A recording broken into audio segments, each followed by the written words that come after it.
कहानी का नाम गधों पर सवार पुस्तकालय। लिखा है जेनिट विंटर ने और इसका अनुवाद किया है अरविंद गुप्ता ने। कोलंबिया देश की सच्ची कहानी। कोलंबिया के घने जंगलों में एक आदमी रहता था जिसे किताबों से बहुत प्यार था। उसका नाम था लुइस।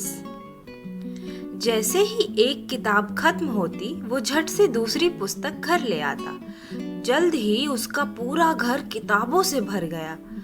उसकी पत्नी डायना उस पर बहुत गुस्सा करती। इतनी किताबों का हम क्या करेंगे? क्या उन्हें भात के साथ खाएंगे? लुइस बहुत देर तक सोचता रहा। फिर उसके दिमाग में एक विचार आया। मैं इन किताबों को पहाड़ियों के उस पार उन लोगों के लिए ले जाऊंगा जिनके पास कोई किताब नहीं है। एक गधे पर मैं किताबें ला दूंगा और दूसरे पर खुद सवार हो जाऊंगा। फिर लुइस ने 2 हट्टे कट्टे गधे खरीदे। उनके नाम थे अल्फा और बीटो। उसने उनकी पीठ पर किताबें लादने के लिए एक क्रेट बनाई और उस पर एक साइन बोर्ड पेंट किया, गधों पर सवार पुस्तकालय। फिर डायना ने क्रेटों में पुस्तकें भरी। हर हफ्ते लुइस, अल्फा और बीटो दूर दराज पहाड़ियों पर स्थित बियाबा गांव का दौरा करते। इस हफ्ते वो इल टोरमेंटो नाम के गांव में जाएंगे। जब सूरज की गर्मी बहुत तपती है तब लुइस और दोनों गधे किसी नाले के पास सुस्ताते हैं। वे ठंडा पानी पीते हैं, पर पानी पीने के बाद बीटो आगे चलने से कतराता है।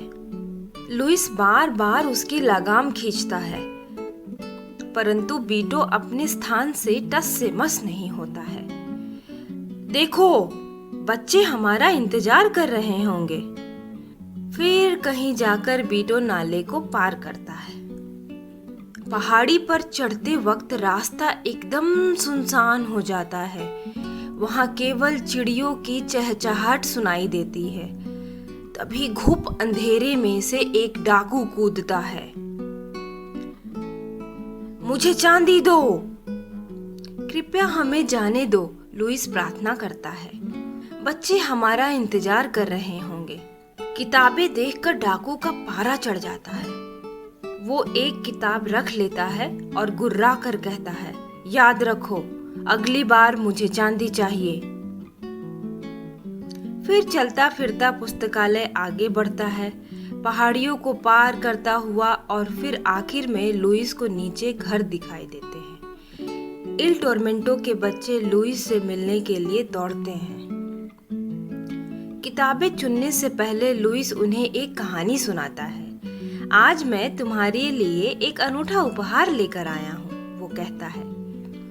किताबों के ढेर के पीछे से लुइस मुखौटों का एक बंडल निकालता है।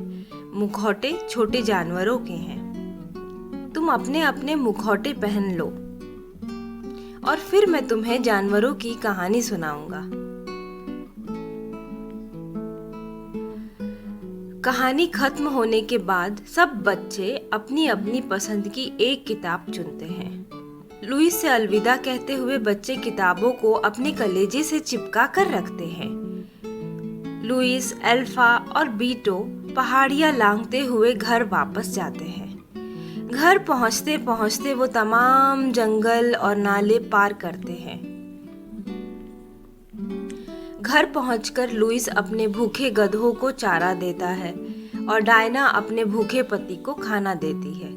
जल्दी सोने के बजाय लुइस एक किताब उठाता है और उसे देर रात तक पढ़ता है। और कहीं दूर दराज एक पहाड़ी पर भी रात बहुत देर तक मोमबत्तियां और लालटेनें जलती हैं। वहां भी बच्चे देर रात तक पुस्तकालय से उधार ली पुस्तकें पढ़ते हैं।